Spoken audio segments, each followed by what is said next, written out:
आज का हमारा नेक्स्ट टॉपिक है स्ट्रक्चर ऑफ नोज। आज हम लोग नोज के बारे में डिस्कस करेंगे। नोज यहाँ पे देखिए हमने कॉमन एक्सटर्नल स्ट्रक्चर का ये दिखाया है। ये डॉर्सम पार्ट है, ऊपर का ये जो पार्ट है टार्सम पार्ट है, टिप है। देन ये पार्ट क्या कहलाती है, जो नोज की वाली साइड में एले, दोनों साइड में नॉस्ट्रल्स होती हैं और ये सेंटर में जो नेजल सेप्टम होती है इसके नीचे के पार्ट को बोलते हैं कॉलुमेला। तो सिंपली हमने एक ब्रीफ इंट्रोडक्शन दिया है।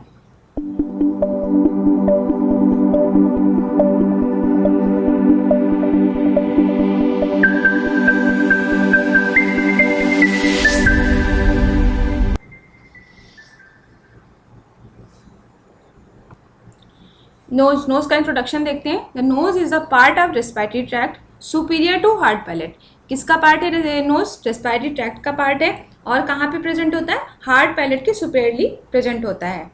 It contains the peripheral organs of smell. इसमें क्या होते हैं? ऑर्गन ऑफ स्मेल, स्मेल करने के जो ऑर्गन है वो पेरिफेरल ऑर्गन्स प्रेजेंट होते हैं। कंपोजिशन की बात करें तो इसमें कंपोजिशन एक्सटर्नल नोज होती है और नेजल कैविटी होती है, जो कि डिवाइडेड होती है लेफ्ट एंड राइट कैविटीज में। किसके थ्रू? नेजल सेप्टम के थ्रू। अब यहाँ पे एक इंटरनल डायग्राम है इसका, नोज का इंटरनल स्ट्रक्चर है। ऊपर है फ्रंटल साइनस है, सेंटर में नेजल कैविटीज है, दो नेजल कैविटीज साइड्स में आपको दिख रही हैं। बीच में क्या है? नेजल सेप्टम है। नेजल कैविटी के जस्ट नीचे हार्ड पैलेट है। कॉनकेई साइड में प्रेजेंट है। नाजोफेरिंक्स नीचे की साइड जा रही है और नाजोफेरिंक्स के साइड में सॉफ्ट पैलेट प्रेजेंट है। ऊपर की साइड सेफनॉइड साइनस प्रेजेंट है। अब नोज को क्या कहते हैं? ऑर्गन ऑफ स्मेल कहते हैं। क्यों? क्योंकि इसके थ्रू हम क्या करते हैं? स्मेलिंग करते हैं। The nose is centrally located in human being whereas it is on the upper snout tip. क्या है? कहाँ प्रेजेंट होती है? ह्यूमन बींग्स में सेंट्रल में लोकेटेड होती है, जबकि अदर मेमल्स में ये अपर स्नाउट टिप पे प्रेजेंट होती है। Anatomically, the nose consists of nostrils or nares that expel and admit the expired air along with the mouth. क्या करती है? एनाटोमिकली देखा जाए तो नोज में क्या होते हैं? नॉस्ट्रल्स होते हैं या उनको नेयर्स भी बोलते हैं, जो क्या करती है? जो भी हम माउथ के थ्रू और एयर लेते हैं उसको क्या करती है? एक्सपेल और एडमिट, मतलब अंदर लेती है, एक्सपेल आउट करती है। The sinuses and olfactory mucosa are present behind the nose. Nose के बिहाइंड में क्या प्रेजेंट होता है?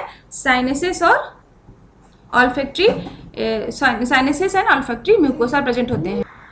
The air passes from the nasal cavity to pharynx, which then moves into the rest of respiratory system. जो भी air आती है वो कहाँ होती है? हमारी नेजल कैविटीज में जाती है। उसके बाद वहाँ से फेरिंग्स से पास होकर जो हमारी रेस्पिरेटरी सिस्टम है वहाँ पे इंटर करती है।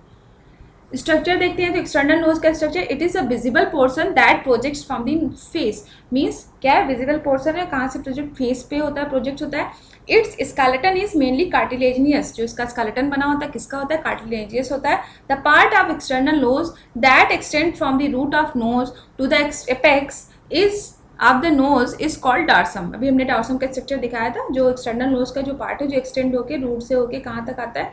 एपेक्स तक आता है, उस पार्ट को बोलते हैं dorsum. The inferior surface of nose is pierced by two openings called नेयर्स। जो इंफीरियर सरफेस होती है नोज की, वहाँ पे क्या होते हैं? दो नेयर्स प्रेजेंट होते हैं, टू नेयर्स, जिनको क्या आप बोलते हो? नॉस्ट्रिल्स भी बोलते हैं, एंटीरियर नेजल अपर्चर भी बोलते हैं। The skin over the cartilaginous part of the nose is covered with thicker skin which contain many sebaceous gland.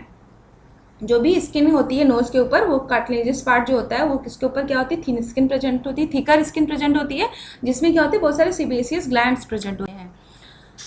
यहाँ पे देखिए, यहाँ पे डॉर्सम का स्ट्रक्चर है। ये इस पार्ट को बोलते हैं डॉर्सम बोलते हैं, वहाँ पे टिप बोलते हैं। अभी हमने दिखाया ये नेजल सेप्टम के नीचे के पार्ट को कॉलुमेला बोलते हैं। ये दो नॉस्ट्रल्स प्रेजेंट होती हैं, जिनको हम नेजल अपर्चर भी बोलते हैं, नेयर्स भी बोलते हैं। और ये साइड के जो पार्ट है इनको बोलते हैं हम दो एले। The skin extends into the anterior part of the nasal cavity called vestibule of the nose. The vestibule of the nose has variable number of stiff hairs called vibrissae. जो ये नोज के नेजल कैविटी के जो आगे के structure है, आगे के पार्ट को बोलते हैं वेस्टिब्यूल। वेस्टिब्यूल्स में बहुत सारे स्टिफ हेयर्स प्रेजेंट होते हैं, जिनके हम क्या बोलते हैं? विब्रिसेई। ये हेयर्स का क्या काम होता है? These hairs are usually moist and helps to filter dust particle from air entering the nasal cavity. जो भी बाहर से हमारे बॉडी, हमारे नोज में जो भी एयर के थ्रू जो भी फॉरेन पार्टिकल्स इंटर करते हैं, तो ये हेयर्स का क्या काम होता है? ये मॉइस्ट होते हैं एक तरह से। मॉइस्ट और स्टिकी होने की वजह से क्या होते हैं? जो फॉरेन पार्टिकल होते हैं वो में स्टिक कर जाते हैं और एयर फिल्टर होकर हमारे रेस्पिरेटरी सिस्टम में पास हो जाती है। तो ये एक तरह से ये जो हेयर्स हैं वो क्या है? एक तरह से इनका एक एडवांटेज है। Skeleton of external nose composed of two parts, bones and cartilage. Nasal septum, nasal septum का क्या काम है? जो सेंटर का जो पार्ट है नेजल सेप्टम क्या करता है? हमारी नोज को दो कैविटीज में डिवाइड करता है, right cavity and left cavity. इसमें it has a bony part and soft mobile cartilaginous part. अब यहाँ पे एक इंटरनल डायग्राम है इसका नोज का। इंटरनल स्ट्रक्चर है, ऊपर है फ्रंटल साइनस है, सेंटर में नेजल कैविटीज़ है, दो नेजल कैविटीज साइड्स में आपको दिख रही हैं। बीच में क्या है? नेजल सेप्टम है। नेजल कैविटी के जस्ट नीचे हार्ड पैलेट है। कॉनकेई साइड में प्रेजेंट है। नाजोफेरिंक्स नीचे की साइड जा रही है और नाजोफेरिंग के साइड में सॉफ्ट पैलेट प्रेजेंट है। ऊपर की side sphenoid sinus present.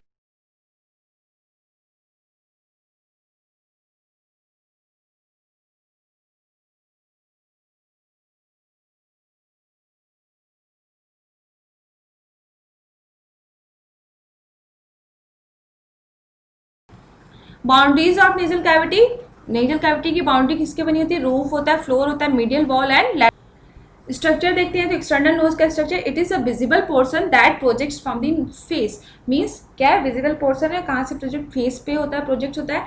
It's skeleton is mainly cartilaginous, जो इसका स्केलेटन बना होता है किसका होता है? कार्टिलेजियस होता है। The part of external nose that extend from the root of nose to the apex is of the nose is called dorsum. अभी हमने डॉर्सम का स्ट्रक्चर दिखाया था। जो एक्सटर्नल नोज का जो पार्ट है जो एक्सटेंड होके रूट से होके कहाँ तक आता है? एपेक्स तक आता है, उस पार्ट को बोलते हैं dorsum. The inferior surface of nose is pierced by. अब 3 टाइप्स ऑफ सेल प्रेजेंट होती हैं ऑल्फैक्टरी एपिथेलियम में। ऑल्फैक्टरी रिसेप्टर प्रेजेंट होते हैं, सपोर्टिंग सेल प्रेजेंट होती है, बेसल सेल प्रेजेंट होती है। ऑल्फैक्टरी रिसेप्टर क्या होते हैं? First order neurons of olfactory pathway are known as olfactory receptors. Supporting cells क्या होती है? The inner lining of mucus membrane of nose comprises of columnar epithelial cells, जिसे हम क्या बोलते हैं? Supporting sales. और थर्ड होती है हमारी basal cells. These are stem cells present between the two cells basis. अब फंक्शन क्या होता है नोज का? ऑल्फैक्शन। ऑल्फैक्शन अभी हमने बताया ऑल्फैक्टरी एपिथेलियम होती है। ऑल्फैक्शन की वजह से क्या होता है? स्मेल। ऑल्फैक्शन का क्या मतलब होता है? स्मेल। रेस्पिरेशन करते हैं नोज के थ्रू, ब्रीदिंग करते हैं। फिल्ट्रेशन ऑफ डस्ट, जैसे हमने बताया कि नोज के अंदर जो विब्रिसेई प्रेजेंट होते हैं, जो हेयर्स प्रेजेंट होते हैं, उससे क्या होता है? डस्ट का फिल्टर होता है। ह्यूमिडिफिकेशन ऑफ इंस्पायर्ड एयर, जो भी हम एयर को इंस्पायर करते हैं उस एक तरह से एयर कंडीशन का काम करते हैं। Elimination of secretion from the paranasal sinuses and nasolacrimal duct, जो भी अंदर से जो भी नासोलेक्राइमल सिक्रीशन होता है किसके थ्रू होता है? नोज के थ्रू। So this was all about of the nose. If you like my video subscribe my channel and don't forget to press bell icon. Next video में हम नेक्स्ट सेंसरी ऑर्गन के बारे में पढ़ेंगे।